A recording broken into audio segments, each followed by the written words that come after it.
Alright, so what's up everyone, welcome back to another video of Financial Gateways. You're with me Ansh R. Hiran and this is yet another episode of Weekly Market Analysis. Let's go. Alright, so Weekly Market Analysis everyone, ऐसी series जहां पर हम हर हफ्ते आकर market का analysis करते हैं, देखते हैं निफ्टी बैंक निफ्टी के कौन से इंपॉर्टेंट लेवल्स हैं, कौन सा सेक्टर अच्छा परफॉर्म कर सकता है, कौन से स्टॉक्स के अंदर एक अच्छा मूवमेंट मार्केट में देखने मिल सकता है। तो शुरू करते हैं वीकली मार्केट एनालिसिस एवरीवन। देखते हैं कि क्या हुआ निफ्टी बैंक निफ्टी के अंदर। अब ये हफ्ता हमारा अजम्पशन था पिछले हफ्ते उससे बिल्कुल ही ऑपोजिट रहा, लेकिन हमारा जो अजम्पशन था 2 हफ्ते पहले कि मार्केट में एक नया जो क्रैश है वो आ सकता है, क्योंकि वहाँ पर हमें मनी डाइवर्जेंस दिख रहा था, उसके फेवर में रहा। अब ये चीज़ थोड़ी प्रॉब्लमेटिक है जब आपके थोड़े से कॉन्ट्राडिक्टरी व्यू होते हैं, लेकिन ठीक है, it's all part of the game. Nifty bank Nifty mid cap तीनों ही काफ़ी नेगेटिव में रहे। मिड कैप में काफ़ी अच्छा करेक्शन आया, बैंक निफ्टी में भी आया और निफ्टी में के अंदर भी आया।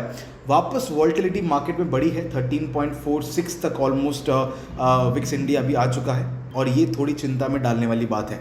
अब ऑफ कोर्स वो वॉर रीज़न था या इलेक्शन की वॉल्टिलिटी है, वो मल्टीपल रीजंस हो सकते हैं, लेकिन मार्केट अभी तो यही दिखा रहा है। इसी के साथ साथ अगर आप FII DII डेटा की बात करें, फ्यूचर्स एंड ऑप्शन के अंदर क्या पंप हुआ है उसमें देखें, तो आपको दिखेगा कि ऑप्शंस के अंदर थोड़ा बहुत पैसा गया है, थोड़ा बहुत आया है, चाहे इंडेक्स के अंदर हो चाहे स्टॉक्स के अंदर हो। लेकिन इम्पॉर्टेंट डेटा यहाँ पर है, वो ये है कि यहाँ पर हैवी सेलिंग देखने मिली है, चाहे स्टॉक्स हो चाहे ऑप्शंस हो। मतलब फ्यूचर्स के अंदर काफ़ी heavy position, selling position market के अंदर बनी है, जो कि मार्केट के सेंटीमेंट को थोड़ा वीक दिखाता है, जो बताता है कि मार्केट ऊपर गया। राइज ऑन सेल वाली स्ट्रैटेजी अभी भी मार्केट में एक्टिव है, और अगर बड़े बड़े लोग FII DII ये कर रहे हैं तो हमें भी इसी चीज़ को अभी तक फॉलो करना पड़ेगा।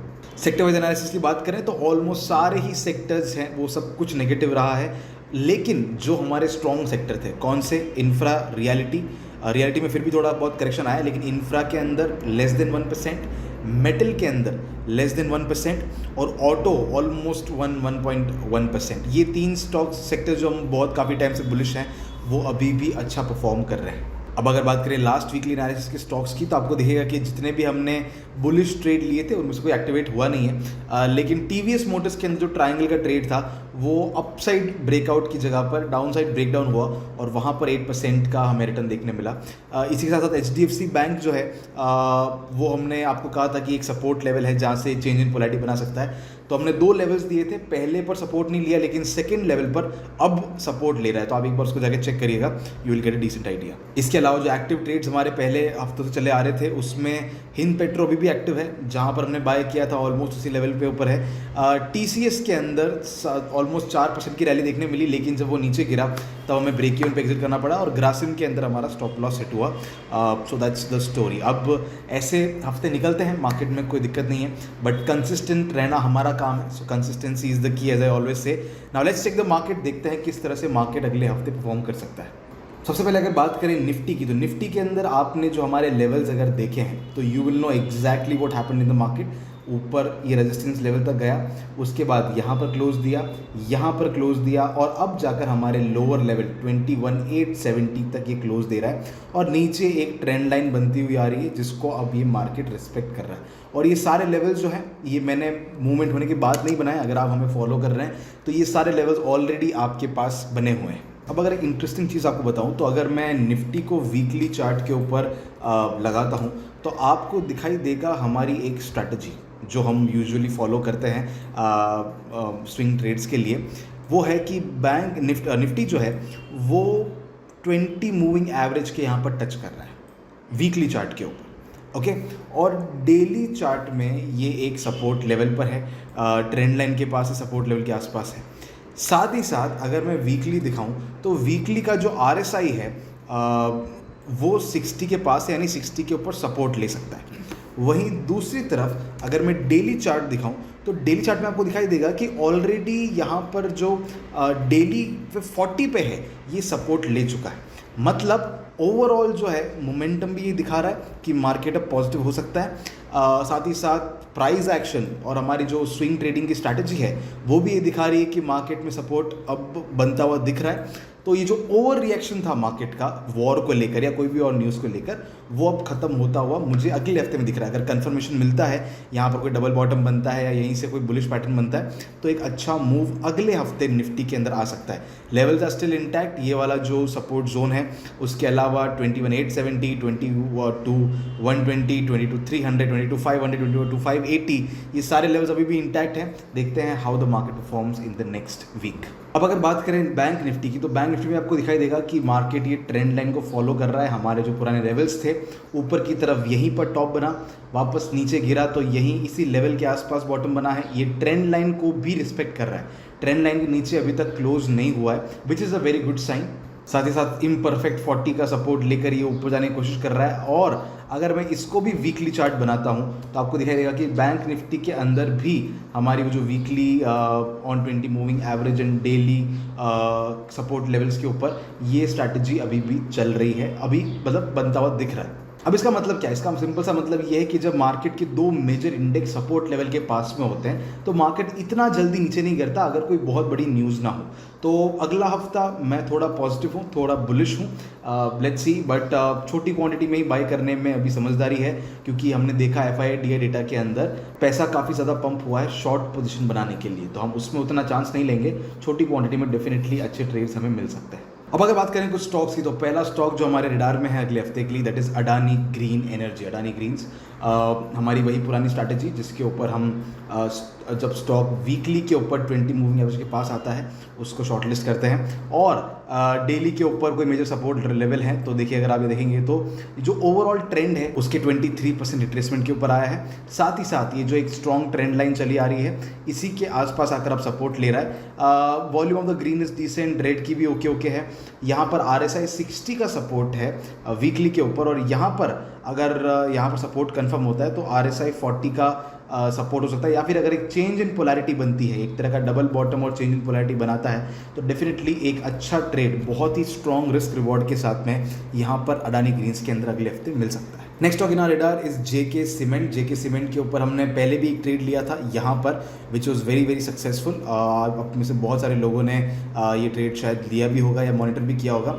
वापस इस ट्रेंड लाइन के ऊपर सपोर्ट लेवल के पास में आया है और हमारी स्ट्रैटेजी के अंदर वापस से बैठ रहा है। तो अगर यहाँ पर सपोर्ट कंफर्म होता है तो एक अच्छा मूवमेंट आ सकता है। ये जो जोन है पूरा का पूरा, ये एक तरह का demand supply zone, institutional zone है। अब ये कैसे मालूम पड़ा? देखिए, इसका एक सिंपल सा लॉजिक ये है कि जब भी एक बड़ी कैंडल बनती है, एक बड़ा वाइल्ड मूवमेंट मार्केट में, बड़ा इम्बैलेंस आता है, तो उसका जो ओरिजिन जोन है ये एक बड़ा इंस्टीट्यूशनल जोन बन जाता है। अब इसके डिटेल में तो नहीं जाऊँगा, लेकिन this is the institutional zone. यहीं पे मार्केट वापस आया है, एक विक बनी है, एक तरह का हैमर पैटर्न बना है बॉटम के ऊपर। अगर ये कंफर्म होता है, 40 का सपोर्ट भी है, यहाँ पर कंफर्मेशन मिलता है, तो डेफिनेटली एक अच्छा मूवमेंट ऊपर की तरफ स्ट्रॉन्ग रिस्क रिवॉर्ड के साथ JK सीमेंट में आ सकता है। It like if you learning something new by the way. Next stock in our radar is Abbott India limited. अब इसमें देखेंगे तो बहुत हफ्तों से ये नेगेटिव चल रहा था, राइट। अच्छा खासा करेक्शन आया है 50% के आसपास। अब ये रिट्रेसमेंट लेवल पर आ चुका है। 20 मूविंग एवरेज का सपोर्ट है वीकली के ऊपर। रेड की वॉल्यूम भले ही ज़्यादा है, लेकिन ग्रीन की वॉल्यूम जब भी आई है अच्छी खासी आई है, मतलब इतना कमज़ोर भी नहीं है बुल्स यहाँ पर। तो अगर यहाँ पर एक अच्छा बॉटम बनता है, डबल बॉटम वगैरह बनता है, यहाँ पर एक रेंज शिफ्ट बनाता है, तो डेफिनेटली अबाउट इंडिया के अंदर एक अच्छा मूवमेंट हमें देखने मिल सकता है ऊपर की तरफ। Next stock in our radar is L&T, Larsen and Toubro. हमने लास्ट टाइम इसको अपने रडार में लिया था क्योंकि यहाँ पर ये सपोर्ट लेकर ऊपर जा सकता था, लेकिन गया नहीं। बहुत ही अच्छा सा ब्रेकडाउन मिला है। ये डबल टॉप का जो ब्रेकडाउन है बहुत स्ट्रॉन्ग वॉल्यूम के साथ गिरा है। अब जब ब्रेकडाउन हुआ है तो ये हमारी दूसरी स्ट्रैटेजी के अंदर आ गया है। यहाँ पर ये 20 मूविंग एवरेज के पास में आ चुका है। अगर सपोर्ट कंफर्म होता है, 60% रिट्रेसमेंट के यहाँ पर आ गया है डेली के ऊपर 61%। अब इसके अंदर प्रॉब्लम ये है कि इसकी वॉल्यूम बहुत हैवी है, तो अगर मुझे इसमें ट्रेड लेना भी है तो मैं बहुत छोटी क्वांटिटी में ट्रेड करूँगा। ओके, इस यहाँ पर डाइवर्जेंस दिख रहा है 40 RSI के आसपास, लेकिन ठीक है, वो कोई बहुत बड़ा इतना इसमें साइन नहीं है रिवर्सल का। लेकिन अगर यहाँ पर किसी तरह के रिवर्सल पैटर्न्स बनते हैं, डबल बॉटम और बनता है एक और स्ट्रॉन्ग बुलिश सिग्नल आता है, तो डेफिनेटली एक अच्छा अपवर्ड मूवमेंट छोटे स्टॉप लॉस के साथ यहाँ पर पोटेंशियल मुझे दिखता है। Next stock in my radar is Divi's lab. Divi's lab के अंदर आप देखेंगे तो ये 20 मूविंग एवरेज को क्रॉस किया है और वापस आकर यहाँ सपोर्ट ले रहा है। यूजुअली इस तरह के ट्रेड हम लेते नहीं हैं, लेकिन इस बार लेने का रीज़न क्या है? अगर आप यहाँ देखेंगे तो ये एक बहुत ही स्ट्रॉन्ग ट्रेंड आया है। उसके बाद जब ये पूरे 2 हफ्ते से करेक्शन चल रहा है मार्केट में, फार्मा के अंदर भी अच्छा खासा करेक्शन आया है, तब भी जब भी ये नेगेटिव ओपन हुआ है, जब भी ये गैप डाउन ओपन हुआ है, कभी भी इसने एक दिन के अलावा रेड कैंडल नहीं बनाई। नेगेटिव ओपनिंग हो रही है, सेंटिमेंट्स की वजह से गैप डाउन हो रहा है, लेकिन फिर से ऊपर जा रहा है। इसका सिंपल सा मतलब है कि भाई बुल्स में अभी स्ट्रेंथ है, इतनी जल्दी वो हार मानने वाले नहीं हैं। अब यहाँ पर एक चेंज इन पोलैरिटी भी बन रहा है। ये जो ब्रेकआउट था, इस ब्रेकआउट के यहाँ पर वापस सपोर्ट लेने आया है। साथ ही साथ आप यहाँ देखेंगे तो 38% रिट्रेसमेंट का भी सपोर्ट है। इसी के साथ साथ यहाँ पर 20 मूविंग एवरेज का भी सपोर्ट है। तो अगर ये चीज़ें कंफर्म होती है तो एक अच्छा वापस ब्रेकआउट ऊपर की तरफ आने की पॉसिबिलिटी है डिविस लैब के अंदर, और अगर चाहें तो एक क्विक ट्रेड भी यहाँ पर ऊपर की तरफ बन सकता है छोटे स्टॉप लॉस के साथ। Next stock in our radar is M&M finance. वापस ये ऊपर जाकर नीचे सपोर्ट पर आया है 20 मूविंग एवरेज के, वीकली के ऊपर और डेली के ऊपर। यहाँ पर ये 50% रिट्रेसमेंट के ऊपर आकर ये रुका है। अब अगर यहाँ रुकता है तो अच्छी बात है, नहीं रुकेगा तो 61%, और भी नहीं रुकेगा तो फिर हमारी बात खत्म हो गई। लेकिन अगर यहाँ पर सपोर्ट लेता है तो डेफिनेटली एक अच्छा अपवर्ड मूवमेंट छोटे रिस्क रिवॉर्ड के साथ हमें देखने मिल सकता है। Next stock in our radar is Union Bank. Union Bank के ऊपर 20 मूविंग एवरेज के ऊपर सपोर्ट है। साथ ही अपने फिबोनाची 23% रिट्रेसमेंट के आसपास आया है। ये स्ट्रॉन्ग ट्रेंड लाइन जिसको इसने बार बार सपोर्ट किया है वहीं पर आया है। अगर आप इसका RSI देखेंगे तो 40 के नीचे है अभी, लेकिन अगर यहाँ पर एक तरह का डबल बॉटम फॉर्मेशन होता है और यहाँ पर एक तरह की कोई रेंज शिफ्ट बनती है, it can be a great entry point for Union Bank with a good risk reward. Next stock in our radar is Zydus या ज़ीडस लाइफ साइंसेज। आप देखेंगे तो एक ओवरऑल ट्रेंड का 20% रिट्रेसमेंट के पास आया है। रेड की वॉल्यूम काफ़ी कम है, ग्रीन की अभी भी स्ट्रॉन्ग है। साथ ही साथ RSI का भी ऑलमोस्ट 40 के ऊपर सपोर्ट बनता हुआ दिख रहा है। तो अगर यहाँ पर ये सपोर्ट कंफर्म होता है तो डेफिनेटली एक अपवर्ड मूवमेंट हमें कैप्चर करने मिल सकता है ज़ाइडस लाइफ साइंसेज के अंदर अगले हफ्ते। Next stock in radar is Tata Motors. अब इसका एनालिसिस थोड़ा सा कॉम्प्लिकेटेड है। कैसे? इसमें मल्टीपल चीज़ें एक साथ हो रही है। सबसे पहले तो यहाँ से यहाँ तक का एक ट्रेंड आया जिसका 61% रिट्रेसमेंट के ऊपर ये अभी है। तो यहाँ से एक अपवर्ड मूवमेंट आने की संभावना यहाँ पर दिखाई देती है। और आप देखेंगे तो 40 का भी सपोर्ट है। वीकली जो है RSI 60 के ऊपर है तो स्ट्रॉन्ग है, लेकिन डेली के ऊपर 40 के सपोर्ट के आसपास आया है। सपोर्ट कंफर्म होता है तो अपवर्ड मूवमेंट भी आ सकता है। साथ ही साथ अगर आप देखेंगे तो एक ओवरऑल स्ट्रक्चर ट्रायंगल का बन रहा है, सिमेट्रिकल ट्रायंगल का एक स्ट्रक्चर बन रहा है। तो ऊपर की तरफ ही रेजिस्टेंस तो है ही, लेकिन अगर ये ब्रेकआउट होता है तो एक ब्रेकआउट का ट्रेड भी मिल सकता है। अगर यहाँ से नीचे गिरता है तो ब्रेकडाउन का ट्रेड भी मिल सकता है। तो जिस डायरेक्शन में टाटा मोटर्स जाएगा उस तरफ अगर एक स्ट्रॉन्ग ब्रेकआउट, ब्रेकडाउन या सपोर्ट कंफर्म होता है, वहाँ पर एक अच्छा ट्रेड टाटा मोटर्स में मिल सकता है अगले हफ्ते। Next stock is DLF। DLF के अंदर ये जो पूरी रैली आई है वहाँ से 50% रिट्रेसमेंट के पास ये है। साथ ही साथ इस ट्रेंड लाइन को बहुत अच्छे से रिस्पेक्ट कर रहा है। साथ ही साथ RSI जो है वो 40 के सपोर्ट पर है। इसी के साथ ग्रीन की वॉल्यूम स्ट्रॉन्ग है, रेड की डिसेंट इनफ है। तो डेफिनेटली एक पोटेंशियल है कि ये ऊपर की तरफ मूव कर जाए छोटे रिस्क रिवॉर्ड के साथ। अच्छा स्टॉक हमारे अगले हफ्ते के लिए हो सकता है। नेक्स्ट स्टॉक इस टाटा स्टील। टाटा स्टील की तरफ देखेंगे तो ये जो प्रीवियस हाई था उसका एक स्ट्रॉन्ग ब्रेकआउट हुआ। स्ट्रॉन्ग ब्रेकआउट के बाद वापस यहीं पर सपोर्ट ले रहा है, चेंज इन पोलैरिटी बना रहा है और वहीं से वापस रिवर्सल देने की कोशिश कर रहा है। 38% रिट्रेसमेंट के आसपास भी एकदम टच होकर वापस ऊपर जाने की कोशिश कर रहा है। RSI 60 क्रॉस ओवर देने की कोशिश कर रहा है। तो ये सारी चीज़ें टाटा स्टील के अंदर बुलिश सेंटीमेंट्स दिखाती है और मेटल्स के अंदर वैसे भी बुलिश हैं। तो ये एक अच्छा ट्रेड अगले हफ्ते के लिए हमें देखने मिल सकता है। And the last stock in our radar is Aditya Birla Capital. Aditya Birla Capital के अंदर देखेंगे तो ये पॉइंट से लेकर इस पॉइंट तक एक बड़ा ट्रेंड आया था। इसके बाद जब ये नीचे गिरने लगा तो हमने आपको यहाँ पर बताया था कि ये डबल बॉटम बना रहा है, ये ऊपर जाने का पोटेंशियल रखता है। इस ट्रेड को हमने लिया भी था और एक बहुत ही स्ट्रॉन्ग, बहुत ही वाइल्ड मूव देखने मिला। और इस वाइल्ड मूव ने एक स्ट्रॉन्ग ब्रेकआउट दिया है 199-200 लेवल का, जो कि यहाँ पर प्रीवियसली एक रेजिस्टेंस बना हुआ था। मैं इसको निकाल देता हूँ एक बार। ओके, तो ये एक जो प्रीवियस टॉप था इसका ब्रेकआउट हमें यहाँ मिल चुका है। अब इस ब्रेकआउट के बाद में अब ये ऊपर गया और वापस इसी लेवल को रीटेस्ट करने आया है, चेंज इन पोलैरिटी बनाने आया है। साथ ही साथ ग्रीन की वॉल्यूम बहुत स्ट्रॉन्ग है, रेड की बहुत ही कम है।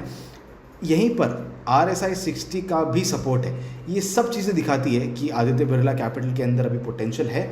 अगर सपोर्ट कंफर्म होता है डेफिनेटली एक अच्छा upward movement Aditya Birla Capital के अंदर देखने मिल सकता है नेक्स्ट वीक के लिए भी और थोड़ा पोजिशनल अगर इसका व्यू रखें तो भी ये अच्छा हमें पोटेंशियल इसमें दिखता है। सो वेल, ये था अगले हफ्ते के मार्केट का हाल और कुछ स्टॉक्स जिसके ऊपर हम नज़र रखने वाले हैं। इस बार काफ़ी सारे स्टॉक्स थे और वो इसलिए क्योंकि मार्केट में करेक्शन आया, बहुत सारे स्टॉक अपने सपोर्ट लेवल्स के ऊपर आए हैं, अच्छे बाइंग लेवल्स के ऊपर आए हैं, जिनके ऊपर हम अगले हफ्ते नज़र रखने वाले हैं। अब सबसे पहले तो अपॉलॉजीज़, पिछले हफ्ते जो एनालिसिस आपने देखा था उसकी वीडियो क्वालिटी बहुत बेकार थी।